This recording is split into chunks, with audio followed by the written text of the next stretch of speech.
মানিক বন্দ্যোপাধ্যায়ের হৃদয়গ্রাহী গল্প বাংলা সাহিত্যের একটি অনন্য সৃষ্টি। এই ছোট গল্পটি মানব জীবনের টানাপোড়েনের সম্পর্কের জটিলতা এবং সমাজের বাস্তব পরিস্থিতি তুলে ধরে। মানিক বন্দ্যোপাধ্যায়ের এক অনন্য সাহিত্যিক দক্ষতা এই গল্পকে এক অনন্য উচ্চতায় নিয়ে গেছে। যারা বাংলা সাহিত্যের গভীরতায় ডুব দিতে চান তাদের জন্যে এটি একটি আবশ্যিক ভিডিও। গল্পটি শুনুন, ভাবুন এবং শেয়ার করুন। বিবাহের রাত্রেই নিবারণ ডান দিকের স্ত্রীকে বাঁদিকে চালান করিয়া দিয়েছিল। তুমি এ পাশে এসে শো কেমন? এই তার প্রথম প্রেমালাপ। সুকুমারী একটু ভীরু আর ভাবপ্রবণ মেয়ে। তার আশঙ্কা আর আশা দুটিই ছিল অন্য রকমের। ব্যাপারটা সে বুঝিয়ে উঠতে পারে নাই, কিন্তু কারণ জানিবার চেষ্টাও করে নাই। কে জানে, ডান দিকের কোনো অঙ্গ প্রত্যঙ্গে হয়তো ব্যথা ট্যাথা হইয়াছে মানুষটার। ডান দিকে পাশ ফিরিয়া শুইয়া বউয়ের সঙ্গে আলাপ করিতে কষ্ট হইবে, এইরকম একটা অনুভব করিয়া সে নীরবে স্বামীর সঙ্গে শয্যায় স্থান পরিবর্তন করিয়াছিল। সুকুমারী কোনো প্রশ্ন করিল না দেখিয়া নিবারণ নিজেই কারণটার ব্যাখ্যা করিয়া তাহাকে বুঝাইয়া দিল। স্ত্রীকে বাঁ দিকে শুতে হয়, তাই নিয়ম। পরে এ নিয়ম মেনে চলো বা না চলো তাতে অবশ্য কিছু এসে যায় না, কিন্তু বিয়ের রাত্রি তখন প্রায় 3টা বাজে। এত রাত্রেই এরকম একটা তামাশার মধ্যে কি কেউ বউয়ের সঙ্গে প্রথম আলাপ আরম্ভ করে? যারা আড়ি পাতি আছে তারা শুনিলে কি ভাবিবে? সুকুমারী ভীরু বটে, কিন্তু ভাবপ্রবণের জোরে ভীরুতাকে জয় করিয়া একটু রাগিয়াই গিয়াছিল। আর কিছু মাথায় আসুক না আসুক, সোজাসুচি নাম জিজ্ঞাসা করিয়া কথা আরম্ভ করিলেই হয়তো। নিবারণের বোধহয় ধারণা হইয়াছিল কথা আরম্ভ করা মাত্র বউয়ের সঙ্গে ভাব জমিয়া গিয়াছে। প্রকাণ্ড একটা হাই তুলিয়া অন্তরঙ্গ স্বামীর মতো সে বলিয়াছিল, কত যে ভুল হয়েছে বিয়েতে বলার নয়। মন্ত্রতন্ত্র থেকে আরম্ভ করে স্ত্রী আচার পর্যন্ত। নতুন জামাই বলে চুপ করেছিলাম, কিন্তু এমন অস্বস্তি লাগছিল মাঝে মাঝে। শুনিতে শুনিতে সুকুমারীর সর্বাঙ্গ অবশ হইয়া আসিয়াছিল। কি সর্বনাশ! শেষ পর্যন্ত তবে কি একটা পাগলের সঙ্গে তার বিবাহ হইয়াছে? একটু পরেই অবশ্য জানা গিয়েছিল ঠিক পাগল নিবারণ নয়, সম্ভবত তামাশাই করিতেছিল। তুমি যে কথা বলছো না, ও সাদাসাদি করিনি বলিয়া এতক্ষণ পরে নিবারণ আবার গোড়া হইতে বউয়ের সঙ্গে ভাব জমাইবার চেষ্টা আরম্ভ করিয়াছিল। সুকুমারীর বন্ধুদের কাছে শোনা নিবারণের সঙ্গে যার অনেক মিল। বেশ মিষ্টি লাগিয়েছিল নিবারণকে সুকুমারীর তখন। ভোর পর্যন্ত সামান্য সময়টুকুর মধ্যেই অনেকবার রোমাঞ্চ হইয়া সর্বাঙ্গ তখন তার অবশ হইয়া আসিয়াছিল প্রথমবারের চেয়ে ভিন্ন কারণে। কয়েকটা দিন কাটিতে না কাটিতে সুকুমারী বুঝিতে পারিল বিয়ের রাত্রে মা দিকে তাকে শোয়াইয়া আর মন্ত্রতন্ত্র এবং স্ত্রী আচরণের ভুল দেখাইয়া দিয়া নিবারণ তার সঙ্গে তামাশা করে নাই। তামাশা যে নিবারণ করে না তা নয়, রসকস মানুষটার মধ্যে যথেষ্টই আছে, কিন্তু নিয়ম পালনের সময় ভুল ত্রুটি দেখাইয়া দেওয়া সময় তামাশা করার সে পাত্র নয়। বিবাহ হইয়াছে শীতকালে, মুখে তাই সুকুমারী একটু ক্রিম মাখে, নয়তো এমন টুকটুকে রং তার স্নো ক্রিম পাউডার মাখিবার তার দরকার। ক্রিমের কৌটোটা দেখিয়া নিবারণ একদিন বলিল, এই ক্রিম মাখো তুমি? ছি, আর মেখো না। সুকুমারী অবাক। কেন? এই ক্রিমটা ভালো নয়, চামড়া উঠে যায়, তোমার জন্যে অন্য ক্রিম এনে দেবো। সুকুমারীর 2 বৌদিদি এই ক্রিম মাখিয়া চামড়া ফাটা ঠেকাইয়া রাখে। দুজনের চামড়াই বড় ফাটল প্রবণ। সুকুমারী নিজেও আজ কত বছর এই ক্রিম মাখিতেছে তার ঠিক নাই। সে একটু হাসিয়া বলে, তুমি কি করে জানলে চামড়া ফাটে? নিবারণ রীতিমতো বিরক্ত হইয়াছে বুঝিতে পারিয়া সুকুমারীর হাসি পরক্ষণেই মিলিয়া যায়। নিবারণ গম্ভীর মুখে বলে, আমি জানি, আর মেখো না। এরকম হুকুম কোনো নতুন বউ মানিতে পারে? অন্য একটা ক্রিম আনিয়া দিলেও বরং কথা ছিল।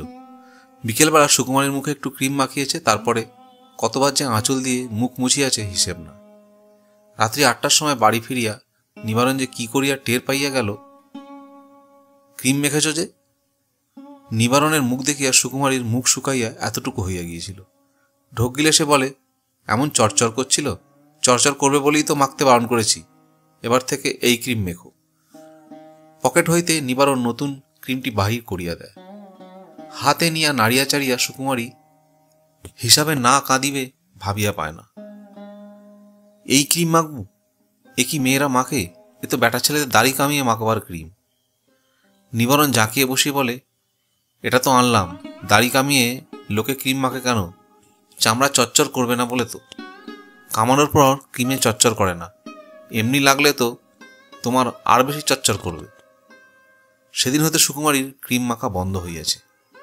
কেবল মেয়েদের প্রসাধনের একটি বিষয় নয়, নিবারণ জানে না এমন বিষয় নাই। বিবাহের রাত্রে চারিদিকে সমস্ত ব্যাপারে ভুল ত্রুটি আবিষ্কার করিয়া নিবারণের অস্বস্তি বোধ করিয়া অর্থটাও ধীরে ধীরে সুকুমারী বুঝতে পারে। চোখের সামনে মানুষকে ভুল করিতে দেখিয়াও চুপ করিয়া থাকিতে যাওয়াটা নিবারণের পক্ষে অস্বস্তির ব্যাপারই বটে। এখন মাঝে মাঝে ওরকম অস্বস্তি তাকে বোধ করিতে হয়। সৌভাগ্য আর দুর্ভাগ্যের কথা। নিজের বাড়িতে চুপ করিয়া থাকিয়ার প্রয়োজন বেশি হয় না বলিয়া অস্বস্তিটা তাকে বেশি ভোগ করিতে হয়। বাড়ির বাহিরে পথঘাটে আত্মীয় বন্ধুর বাড়িতে আর অফিসে সে কি করে সুকুমারী জানে না। সমস্ত বিষয়েই নিবারণ ব্যবস্থা দেয়, সমস্ত ব্যবস্থার সমালোচনা করে। ব্যাখ্যা তার মুখে লাগিয়াই আছে। পিঁপড়ার লাইন ধরিয়া চলার কারণ হইতে সেজপিসির ছেলেটা অপদার্থ কেন পর্যন্ত তার অনেকগুলো নিয়ম এখন এ বাড়িতে চালু হইয়াছে। তার প্রায় সবগুলোই নিষেধই বাড়িতে মানুষের তার সামনে মানিয়া চলে। আগে যে তার মতামতের একটা মর্যাদা ছিল না, এ বাড়ির কর্তা হওয়ার পর হইয়াছে, এটুকু সুকুমারী সহজেই অনুমান করিতে পারে। তবে কর্তা হইয়া নিবারণ যে নিয়মকানুনের বহর আর অবিচার অনাচারে বাড়িটাকে গদরখানা বানাইয়া তুলিয়াছে তা নয়। মত মানানোর জন্যে তার কোনো রকম জোর জবরদস্তি নাই। তার মতের বিরুদ্ধে গেলেও সে রাগ করে না, বা তার মন মানিয়া চলিলেও খুশিও হয় না। মত প্রকাশ করিতে পাইলে তাহা হইল। কঠোর সে শুধু অমতের বেলা। তার নিষেধ কেউ না মানিলে সে রাগিয়া আগুন হইয়া ওঠে। তা সে যত তুচ্ছ বিষয়ই নিষেধ হোক। কাঁচা টমেটো খাওয়া যে কত উপকারী আর কেন উপকারী সে কথা প্রায়ই বলে, কিন্তু সে ছাড়া বাড়ির কেউ কাঁচা টমেটো খায় না। খায় কি না খায় সেটা খেয়াল করিয়াও দেখে নাই। কিন্তু একবার যদি তার নজরে পড়ে যে কেউ একতলায় খালি পায়ে হাঁটিতেছে, সঙ্গে সঙ্গে একেবারে কুরুক্ষেত্র বাঁধিয়া যায়। চটি বা স্যান্ডেল পায়ে সকলের হাঁটার ব্যবস্থা সে দেয় নাই। দিলে হয়তো সকলে মিলিয়া একসঙ্গে স্যাঁতস্যাঁটে উঠানে খালি পায়ে সারাদিন হাঁটিলেও সে চাহিয়া দেখিত না। কিন্তু খালি পায়ে একতলায় হাঁটা সে নিষেধ করিয়াছে কিনা। তাই বিধবা পিসিকে পর্যন্ত খালি পায়ে হাঁটিতে দেখিলে সে গজগজ করে, আর কাঠের শোল দেওয়া নানা প্যাটার্নের কাপড়ের জুতো কিনিয়া আনিয়া জুতো পরানোর জন্য দুবেলা পিসির সঙ্গে ঝগড়া করে। পিসি বলে, নে থাম, জুতো পরিয়ে আমার চিতায় তুলিস। নিবারণ বলে, ছেলে কি তোমার স্বাদে বিগড়েছে পিসিমা? তোমার স্বভাবের জন্যই। পিসি তখন কাঁদিতে আরম্ভ করে। দুটি অন্ন দেয় বলে এমনভাবে লাঞ্ছনা গঞ্ছনা অপমান করে নিবারণ, তা কি উচিত? যতই হোক সে তোর বাপের বোন। বলিতে বলিতে ভাইয়ের জন্য পিসির শোক উথলাইয়া ওঠে। নিবারণে কিছু বললেই পিসির এরকম হয়। বাড়িতে একমাত্র পিসির সঙ্গেই নিবারণ আঁটিয়া উঠিতে পারে না। পিসির ছেলের নাম নিখিল। যেমন রোগা তেমনই লম্বা চেহারা। ছেলেটা সত্যই এক নম্বরের শয়তান। এদিকে মা হয়তো তার ডাক ছাড়িয়া কাঁদিতেছে, আর যুদ্ধে হার মানিয়া নিবারণ গজর গজর করিতেছে। ভালো মানুষের মতো মুখ করিয়া চোখ মিটিমিটি করিতে করিতে নিখিল প্রশ্ন করে, কাঁদলে মানুষের চোখ দিয়ে জল পড়ে কেন দাদা? সিঁড়ি দিয়া উপরে উঠিবার উপক্রম করিতে করিতে সুকুমারীর মুখ লাল করিয়া থমকাইয়া দাঁড়ায়।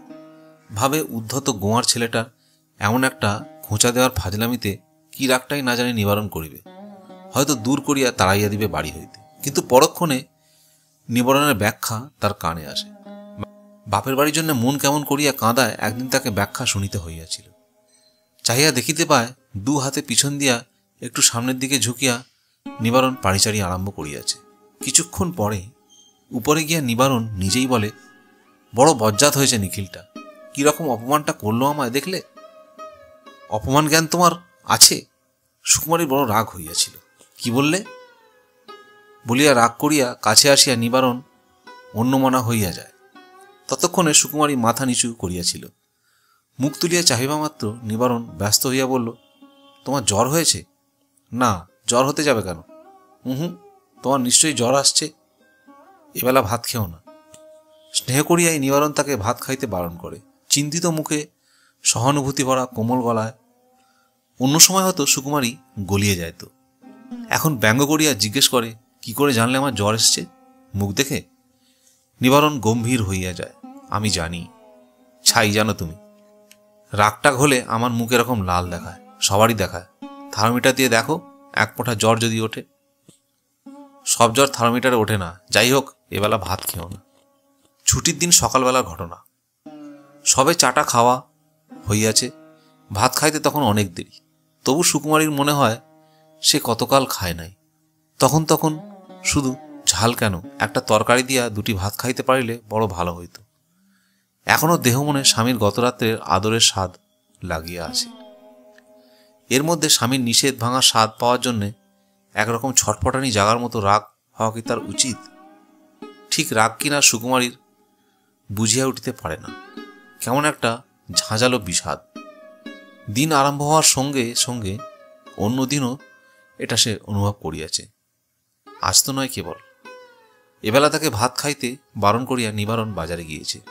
সমস্ত বাজারটাই কিনিয়া আনিবে। কিন্তু একটি বেহিসাবি জিনিস কি থাকিবে তাতে? যা খাইলে মানুষের ভিটামিন বাড়ে না, রক্ত মাংস হাড়ের পুষ্টি হয় না, তাপের উৎপাদন হয় না। খাওয়ার কথা ভাবিলে নিছক জিভে জল আসে মাত্র। এমন কোনো বাজে জিনিস?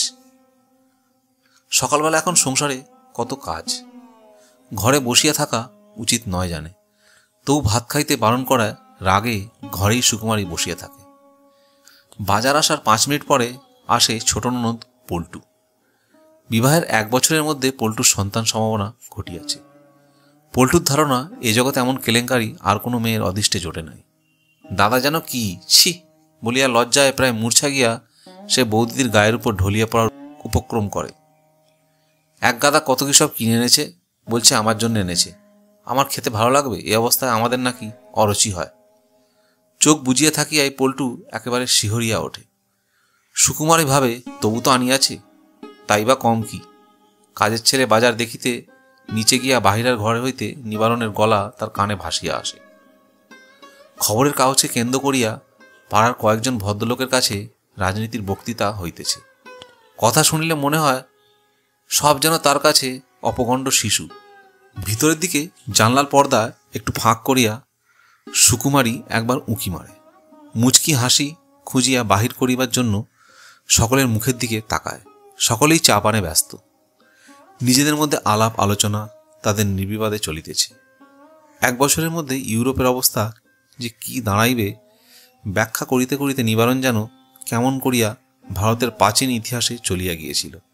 কার একটা কথা কানে যাওয়ায় মুখের কথাটা শেষ না করিয়া বলে, আপনি ভুল করছেন সতীশবাবু, ও শেয়ার কি কিনতে আছে? 1 মাসের মধ্যে অর্ধেক নেমে যাবে। তার চেয়ে যদি এখন নয়। এসব বিষয়ে নিবারণের সঙ্গে কেউ তর্ক বিশেষ করে না। ঝগড়া বাঁধিবে খেলার সময়। আজ ছুটির দিন, তাস আর দাবার আড্ডা বসিবেই। নিবারণ হয়তো তাস হাতে করিয়া দাবার চাল বলিয়া দিতে থাকিবে। ঝগড়া শুনিয়া মাঝে মাঝে ভয় হইবে, এই বুঝি মারামারি বাঁধিয়া গেল। কেন যে এরা ওখানে খেলিতে আসে? কি ঠাকুর, এবার মাংস চড়াবো? বাহিরের ঘরের ভোজনের দরজার কাছে ঠাকুর ইতস্তত করে। নাই বা ডাকলে নিজেই চড়িয়ে দাও, আজকে চলো আমি দিই, দেখিয়ে দিচ্ছি। সে সাহস ঠাকুরের নাই। মাংস চড়ানোর সময় নিবারণ তাকে ডাকিবার হুকুম দিয়া রাখিয়াছে, না ডাকিলে কি রক্ষা রাখিবে? শুনিয়া সুকুমারীর মনে হয়, তবে তো বারণ না মানিয়া এবেলা মাংস দিয়া সে দুটি ভাত খাইলেও নিবারণের রক্ষা রাখিবে না। এতক্ষণ পরে গভীর অভিমানে সুকুমারীর চোখে হঠাৎ জল আসিয়া পড়ে। নতুন কিছুই আজ বাড়িতে ঘটে নাই, তবু যেন সুকুমারীর কেমন খাপছাড়া অর্থহীন মনে হয় বাড়ির সকলের কাজকর্ম, চলাফেরা, গল্পগুজব। নিবারণের ভাগ্নি অর্গান বাজিয়ে গান ধরিয়াছে। নিবারণ নিজেই তাকে গান শেখায়।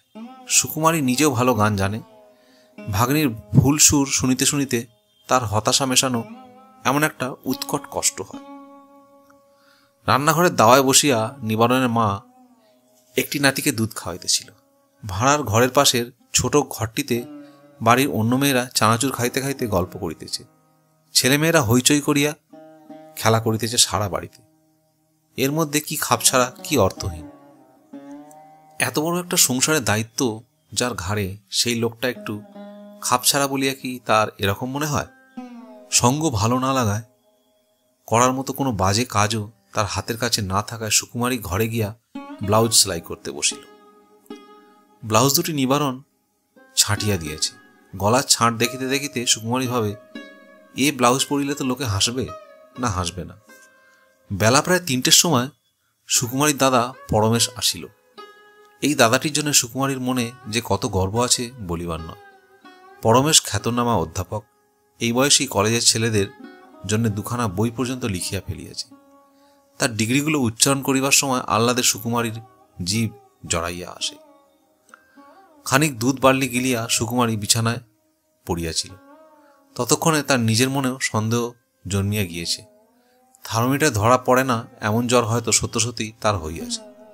ঘরের পাশে একতলায় মস্ত খোলা ছাদ, তারই এক প্রান্তে ওদিকের ঘরগুলোর সঙ্গে কোনাকুনিভাবে আরেকটি ঘর তোলা হইয়াছে।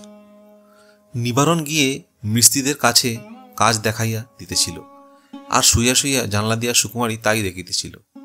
পরমের সাড়া দিয়া ঘরে ঢুকিতে সে খুশি হইয়া উঠিয়ে বসিল, বলল, এসো দাদা, তো জ্বর হয়েছে নাকি?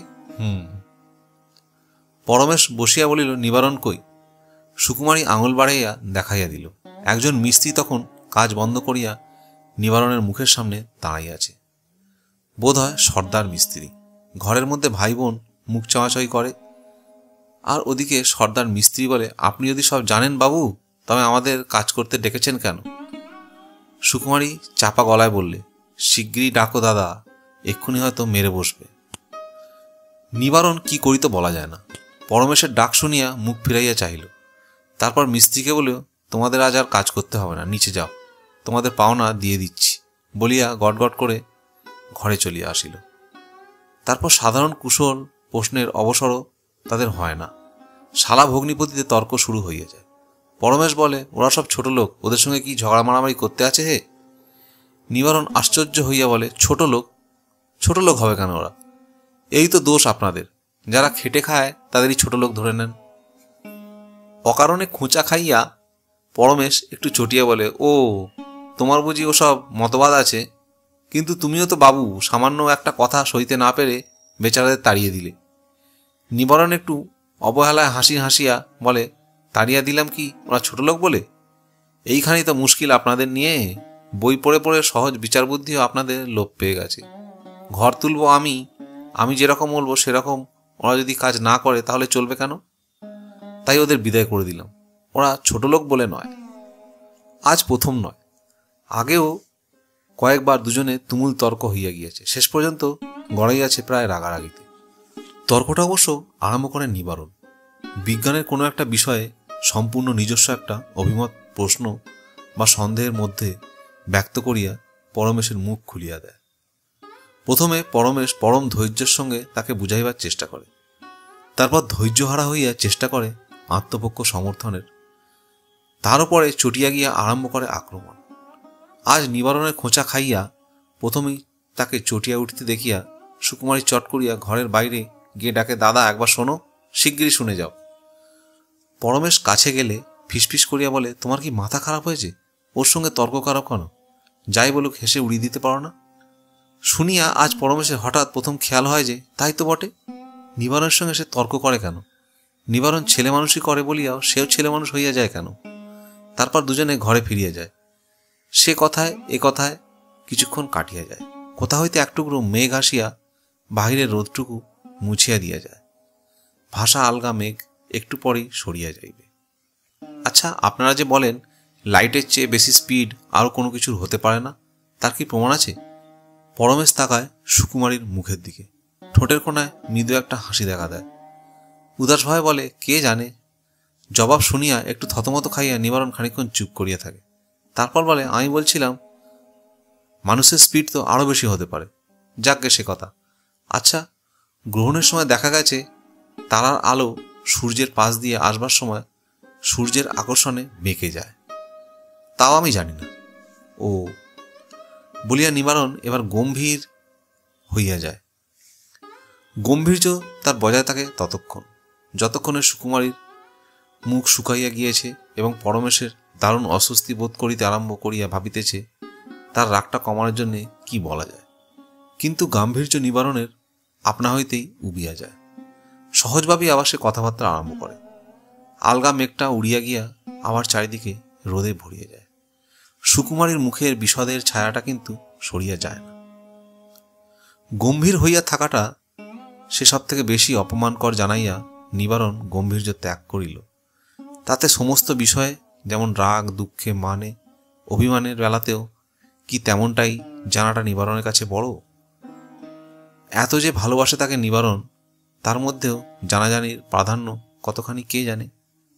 সন্ধ্যার সময় পরমেশের সঙ্গে নিবারণও বাহির হইয়া যায়। পরমেশ যায় বাড়ি ফিরিয়া, নিবারণ যায় বেড়াইতে। বেড়াইতে গেলে নিবারণ ফিরাইয়া আসে 1 ঘন্টার মধ্যে। আজ 9টার সময়ও তাকে ফিরিতে না দেখিয়া মনের ক্ষোভে সুকুমারীর মুখে জ্বালা ভরা হাসি দেখা দেয়। ক্ষুধায় পেটটা বড় বেশি জ্বলিতেছে বলিয়াই বোধ হয় ক্ষোভটাও তার বেশি হয়। বাড়ির সকলে অনেকবার খবর নিয়া গিয়েছে, দুধ আনিয়া খাইতে সাদিয়াছে। সুকুমারী খায় নাই। পল্টু বসিয়া বসিয়া গল্প করিয়া গিয়াছে 9টা পর্যন্ত। একা হওয়া মাত্র ক্ষোভটা যেন এক লাফে মাথায় চড়িয়া গিয়েছে। আর কি সুকুমারী জানিতে বাকি আছে? এতকাল তাকে ভালোবাসার মধ্যে এত বৈচিত্র্য নিবারণের কি করিয়া আনিয়াছে। আর সব সে যেমন জানে বলিয়া করে, ভালোবাসিয়া নিয়মকানুনও জানে বলিয়া মানিয়া চলে। পল্টুর মতো অবস্থায় মেয়েদের অরুচি হয় জানে বলিয়া সে যেমন বিশেষ বিশেষ খাবারের জিনিস আনিয়াছে, ওর মধ্যে দয়া, মায়া, স্নেহ, মমতার প্রশ্ন কিছু নাই। স্ত্রীর সঙ্গে কি করিয়া ভাব করিতে, স্ত্রীকে কি করিয়া আদর যত্ন করিতে হয়, তাও তেমনই জানে বলিয়া তার সঙ্গে এমনভাবে ভাব করিতেছে। তাকে এত আদর যত্ন করিয়াছে, নয়তো নিবারণের মতো মানুষের কাছে ওরকম রোমাঞ্চকর মধুর কথা ও ব্যবহার কে কল্পনা করিতে পারে? প্রতিদিন ঘরে আসিবার পর এতকাল তার যা জুটিয়াছে, নিজের মনে জানাজানি প্রক্রিয়াকে সেও নিবারণের চেয়ে অনেক বেশি খাপছাড়াই উদ্ভ্রান্ত করিয়া দিতেছে। এটা অবশ্য তার খেয়াল হয় না। বেশ জোরের সঙ্গেই অনেক কিছু জানিয়া চলিতে থাকে, একেবারে নিঃসন্দেহ হইয়া যায়। রাত্রে নিবারণকে একেবারে নতুন মানুষ মনে করিতে হয় কেন? তার কারণটা বাপের বাড়িতে যে রাত্রিগুলো নিঃসঙ্গ কাটিয়াছে সেগুলো ছাড়া প্রত্যেকটি রাত্রি আজ দুপুরেও তার কাছে রোমাঞ্চ ও শিহরণে ভরা ছিল। এখন সব ভোঁতা হইয়া গিয়াছে, সব ফাঁকি নিবারণের, শুধু নিয়ম পালন। আজ একটু রাগ হইয়াছে, তাই নিয়ম মাফিক স্ত্রীকে সেন করিবার ইচ্ছাটাও উবিয়া গিয়েছে। পরমেশের উপর রাগটা চলিয়া গেলে 2-4 মিনিটের মধ্যেই কিন্তু অসুস্থা উপবাসী বউকে ক্ষমা করিতে পারিল না। কি করিয়া কি করিবে? যেখানে দরদ আন্তরিক নয় সেখানে সুবিচারের প্রেরণাও আসিবে কোত্থেকে? বিবাহের আগেই এরকম বিশেষণের ক্ষমতা সুকুমারীর ছিল না। কোনো মানুষের মাথায় মধ্যে যে নিজের পছন্দ মতো সিদ্ধান্ত দাঁড় করানোর জন্য দৈনন্দিন জীবনের রাশি রাশি জ্ঞান ও অভিজ্ঞতার আবর্জনা হইতে যুক্তিরূপী প্রয়োজনীয় টুকরোগুলিকে শুধু বাছিয়া নেওয়া এমন একটা প্রক্রিয়া চলিতে পারে, এ কথা কল্পনা করার ক্ষমতাও তার ছিল না। এখন সে খানিক খানিক বুঝিতে পারে এ ধরনের চিন্তাকে প্রশ্রয় দেওয়া তার পক্ষে ঠিক উচিত হইতেছে না। এসব ছেলে মানুষই কল্পনা মাত্র। এরকম জ্বালা ভরা দুঃখ ভোগ করার কোনো কারণ ঘটে নাই। তবু অন্ধকার ঘরে ছটফট করিতে করিতে ভাবিয়া আর না ভাবিয়া সে পারে না। হায়, যে স্বামী উঠিতে বসিতে চলিতে ফিরিতে বলে এই করা উচিত নয়, ওই করা উচিত নয়, এই ক্রিম মাখিতে দেয় না, অকারণে উপোস করিয়া রাখে, আর এরকম বিনা দোষে রাগ করিয়া বাড়ি ফিরিতে দেরি করে, তার সঙ্গে জীবন কাটাইবে কি করিয়া? 10টার পর অন্ধকার ঘরে ঢুকিয়া নিবারণ আলো জ্বালে। সুকুমারী চোখ বুজিয়া ঘুমের ভান করিয়া পড়িয়া থাকে, আর চোখের পাতায় একটু ফাঁক করিয়া চুপি চুপি নিবারণ কি করে দেখিবার চেষ্টা করিয়া রামধনুর রং দেখিয়া বসে। চোখে একটু জল জমিয়াছে, চোখ মেলিয়া হয়তো সব স্পষ্ট দেখা যাবে। চোখের পাতা একটুখানি ফাঁক করিয়া কিছু দেখা সম্ভব না, অন্তত চোখ না মুছিয়া। জামা কাপড় ছাড়িয়া নিবারণ হাত মুখ ধুইতে বাহির হইয়া যায়। সুকুমারী তাড়াতাড়ি চোখ দুটি মুছিয়া ফেলে বটে, কিন্তু এবার আরো বেশি জল আসিয়া পড়ে। জানে জানুক, নিবারণের মতো সব না জানুক, এটুকু সে জানে যে নিবারণ আর কোনোদিন তার সঙ্গে ভালো করিয়া কথা বলিবে না। নিবারণ ঘরে ফিরিয়া আসে। খানিকক্ষণ তার কোনো সাড়া শব্দ পাওয়া যায় না। তারপর প্রায় কানের কাছে অতি মৃদুস্বরে তার প্রশ্ন শুনিতে পায়, কাঁদছ কেন? সুকুমারীর সর্বাঙ্গ শিহরিয়া ওঠে। এক মুহূর্তে তার এতক্ষণের সমস্ত জানা বাতিল হইয়া যায়। চোখে একটু জল দেখিয়া মাত্র রাগ কমিয়া গিয়েছে। দাদাকে পরামর্শ দিয়া অপমান করানোর মতো অমার্জনীয় অপরাধের জন্যে যেন তার রাগ হইয়াছিল। এমন গভীর মায়া তার জন্য তার স্বামীর, আর সে এতক্ষণ সন্দেহ করিয়া মরিতেছিল, কিছুই তার আন্তরিক নয়। চোখের পলকে উঠিয়া সুকুমারী নিবারণের পা চাপিয়া ধরে। আমায় মাফ করো, আমি বড্ড অন্যায় করেছি। নিবারণ অবশ্য তখন তাকে বুকে তুলে নেয়। তোমার জ্বর তো বেড়েছে দেখছি। জ্বর বেড়েছে? গা গরম হয়েছে আমার?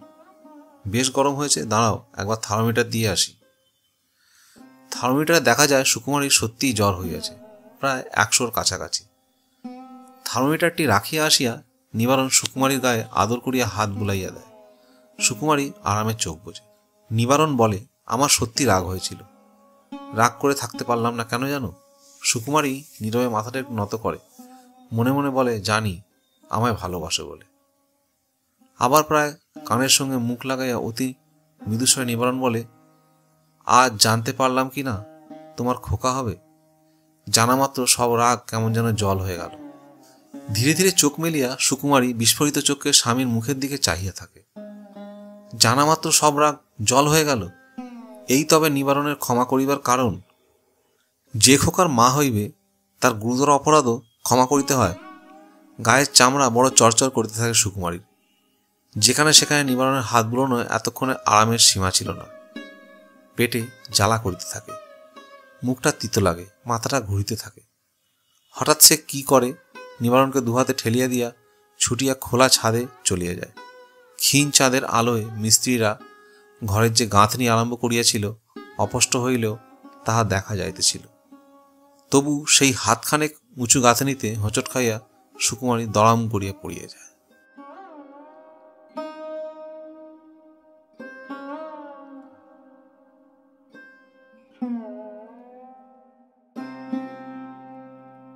গল্প এখানেই শেষ নয়, সামনে আরো চমক আছে। পরবর্তী ভিডিওতে দেখা হবে, সঙ্গে থাকুন।